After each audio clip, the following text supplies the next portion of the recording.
कल से जिस प्रकार का कार्यकर्ताओं में जोश, उत्साह और जन ने अपना प्रदर्शित किया है, बधाइयों के रूप में किया है, मालाएँ पहना के किया है, अन्य प्रकार से किया है, उनके चेहरे में जिस प्रकार की खुशियाँ हैं, उनको लगता है कि अब कांग्रेस का कुशासन समाप्त होने जा रहा है। और महिलाएँ भी इसलिए खुश हैं कि उनके ऊपर किसी प्रकार का जो अस्मिता पे खतरा था, वो भी अब समाप्त होता सा लगता है। युवाओं में इसीलिए है कि वो पेपर लीक को लेकर के जो परेशान थे, वो उस पे उनको पारदर्शिता मिलेगी और पुरानी तरह हम लोग अच्छे सुशासन दे पाएँगे।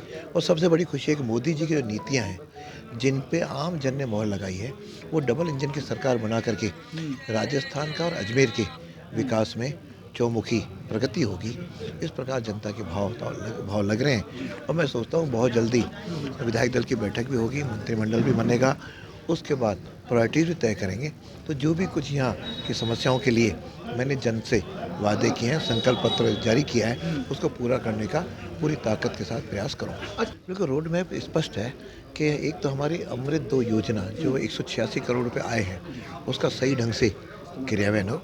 और दूसरा, यहाँ के प्रशासनिक पीएचडी का डिपार्टमेंट जिस तरह से लेथार्जी करके और अजमेर उत्तर के साथ सौतेला व्यवहार भी कर रहा था, डिस्ट्रीब्यूशन सिस्टम गड़बड़ था, तो उसको हम तुरंत ठीक करेंगे। क्योंकि 30% लीकेज की जब बात आती है, तो वह तो प्रशासन ही कर सकता है पीएचडी का, उसको ठीक करना। फिर अनइवन डिस्ट्रीब्यूशन को ठीक करना, बल्क मीटर्स लगा करके, वो भी इनके पास है। और इसके अलावा भी बीसलपुर में जो ब्राह्मी नदी का हमारा प्रोजेक्ट था, उसको लाना और बीसलपुर फेज़ 3 जिसकी इन्होंने रचना ही नहीं की, उसको तुरंत बनवाना, ताकि जो ये पाइपलाइन बार-बार टूट रही है, ये स्टील की पाइपलाइन बने, ताकि जिस प्रकार से पानी न टूटे। आज भी सवेरे एवीएनएल के एमडी से मेरी बात हुई, कहा आप इस प्रकार का सिस्टम बनाओ कि बिजली का ट्रिपिंग कम से बीसलपुर वाली लाइन में न हो। तो उन्होंने कहा हमने प्लान बनाया हुआ है कि और पीएचडी को पैसे जमा कराने हैं। तो मैंने कहा तुरंत होते वो पैसा भी जमा कराएंगे, ताकि बिजली की ट्रिपिंग में कंट्रोल, अनइवन डिस्ट्रीब्यूशन को ठीक होना, लीकेज को ठीक होना, बीसलपुर फेज़ 3 की योजना बनाना, अमृत योजना 2 का एग्जीक्यूशन होना। तो मैं समझ उसमें काफ़ी हद तक यहाँ की समस्या का समाधान होगा। ये निश्चित रूप से हमारा एक संगठन है और मैं उसका अनुशासित सिपाही हूँ। और पहले भी उन्होंने दोनों बार मेरे को दायित्व दिया है।